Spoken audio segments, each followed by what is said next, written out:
Индейцы научили весь мир выращивать картофель и томаты, а также курить табак. Из книги академика Абрара Каримуллина «Прототюрки и индейцы Америки». Выпуск 9, заключительный. Открытие Америки явилось наряду с великими изобретениями мощным стимулом развития культуры Старого Света, который обогатился великими достижениями и опытом индейцев Америки, ускорившими прогресс человечества. Достаточно упомянуть, что Старый Свет воспринял от индейцев Нового Света неизвестные ранее европейцам сельхозкультуры, то есть индейцы сделали великий вклад в области сельского хозяйства. Почти половина продуктов питания, чем пользуется человек, без чего наша жизнь была бы бедной, открыты и выращены индейцами. В том, что на наших столах имеется картофель, томаты, перец, кукуруза, кабачки, фасоль, арахис, какао, подсолнух и другие культуры, мы обязаны индейцам. Мы обязаны им и за каучук, и за другие технические культуры. К сожалению, от них мы приняли и табак.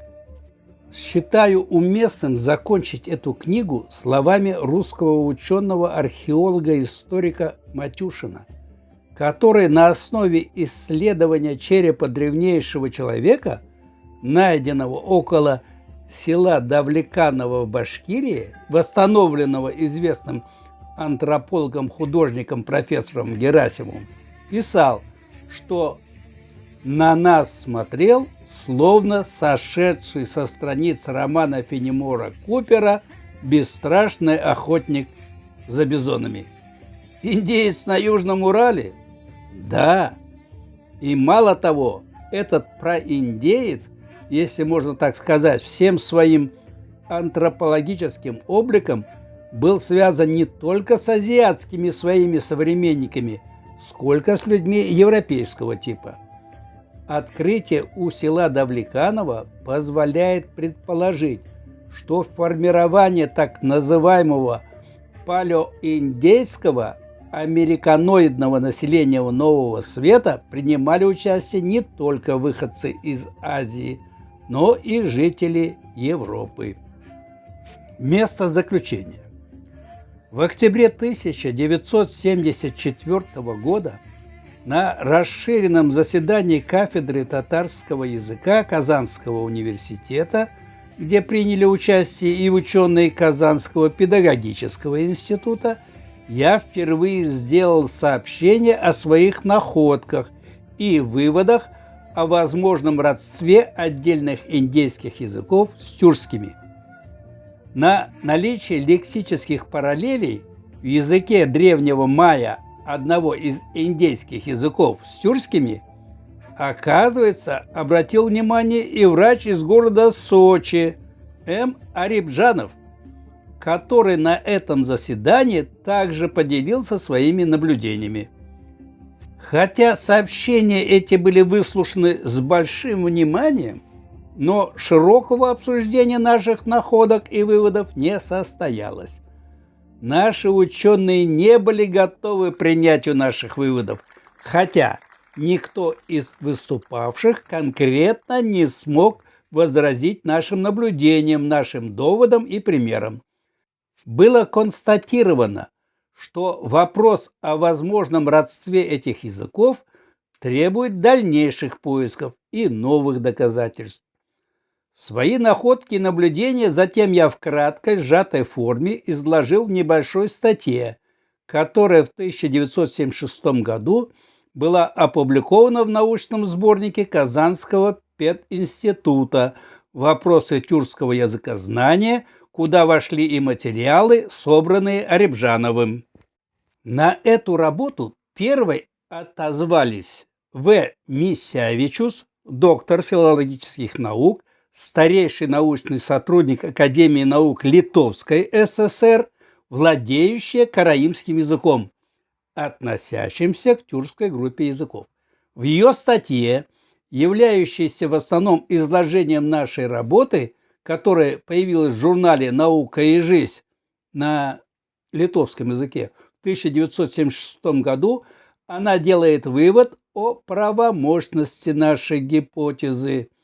В 1977 году во втором номере журнала «Советская тюркология» появилась рецензия известных языковедов-тюркологов Сафиуллиной и Ибрагимова на указанный сборник, где рецензенты изложили нашу гипотезу, не высказав никакого возражения или замечания о наших наблюдениях.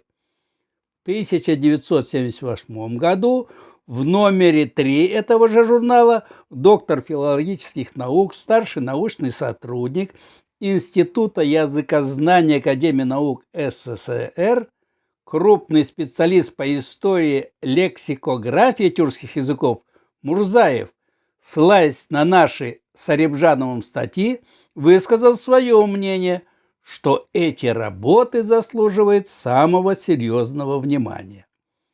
Эту же мысль он повторил в своей монографии «Лексикология тюркских языков», где наши наблюдения и предложения ученый рассмотрел в более широком плане истории возникновения тюркских языков и регионов их распространения в глубокой древности.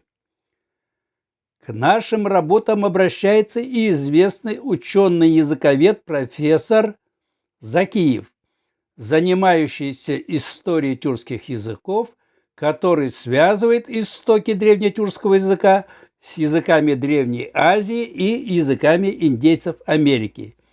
В рецензии на монографию Мирфатыха Закиева «Татар халкы тілінің барлыққа келуі», в которой автор использует и наши исследования, и Зинатуллина, и Юсупова, также отмечается, что такой подход является плодотворным. В 1976 году Комиссия географии Америки Географического общества СССР опубликовала нашу статью к вопросу о генетическом родстве отдельных языков индейцев Америки с тюркскими, которая сопровождается статьей рецензии известного ученого Льва Гумилева под названием «Дакоты и хунны», к статье Каримуллина к вопросу о генетическом родстве отдельных языков индейцев Америки с тюркскими.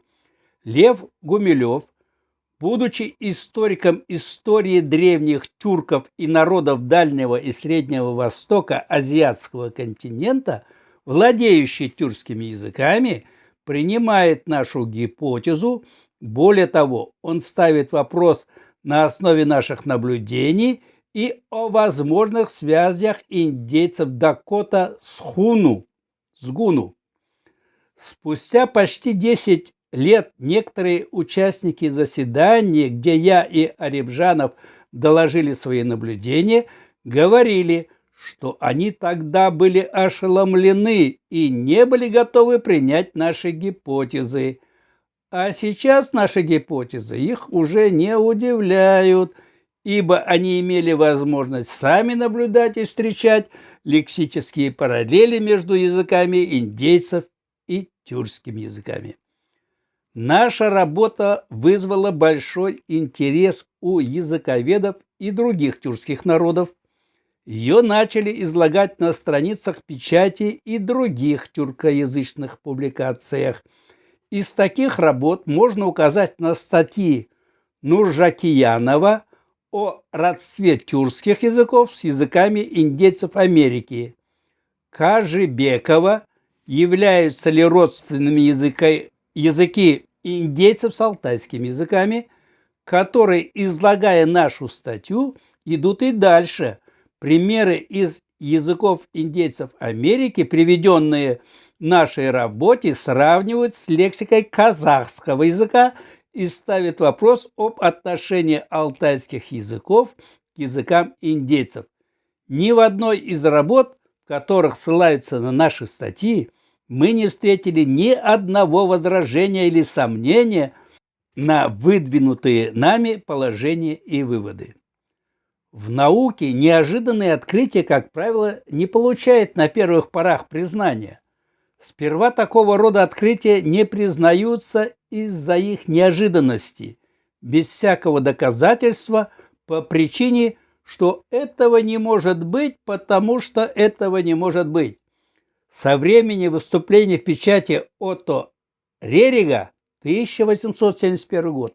Отто Рерих, мы о нем рассказывали в наших предыдущих видеороликах, это американский исследователь, который жил еще в конце XIX века среди индейцев и одним из первых выразил догадку о родстве индейских языков с тюркскими. Вот со времени выступления в печати Отто Рерига, пишет уже Абрар Каримуллин, прошло более чем 100 лет. Хотя, как уже знаем, увидели близость отдельных языков индейцев с тюркскими языками и некоторые другие западноевропейские ученые, их наблюдения также остались вне внимания других ученых-языковедов. Как мы знаем, умалчивание есть также форма непризнания научных открытий. В нашей стране мы, по-видимому, с Арибжановым являемся первыми, обратившими внимание на близость языков индейцев Америки с тюркскими. Как видно из приведенного обзора библиографии о наших наблюдениях, они начали получать поддержку со стороны специалистов, тюркологов, языковедов. Наверное, сейчас можно говорить, что наступил второй этап признания этого открытия, когда среди ученых начинают говорить: в этом что-то есть. Третий этап научного открытия, этап окончательного признания, характеризуется формулой «это так и должно быть». Чтобы помочь наступлению этого этапа, необходимо широким фронтом вести дальнейшие исследования. Для этого необходим приток новых исследователей, заинтересованных в решении этой интересной научной проблемы. Необходима новая методология исследований, разработка статистических признаков и параметров сравнения языков, критериев и количественных оценок степени их похожести и так далее, которые могли бы дать новые качественные результаты. В настоящее время это становится возможным на базе применения средств современной компьютерной информационной технологии. В предлагаемой читателю работе, в скобках заметим, речь о книжке про татюрки и индейцы Америки по следам одной гипотезы. Это год издания 1995, и мы сейчас озвучим именно эту книгу. В предлагаемой читателю работе, пишет татарский академик Абрар Каримуллин, преследует скромная цель – рассмотреть новые аспекты генетического родства этих языков, а также обсудить некоторые вопросы сходства этнографических фольклорных элементов, не носящих, однако, типологического или генетического характера, и тем самым пробудить интерес читателя к этой интереснейшей проблеме поиска истоков генетического родства тюркских и индейских языков. Конец выпуска и конец всей серии.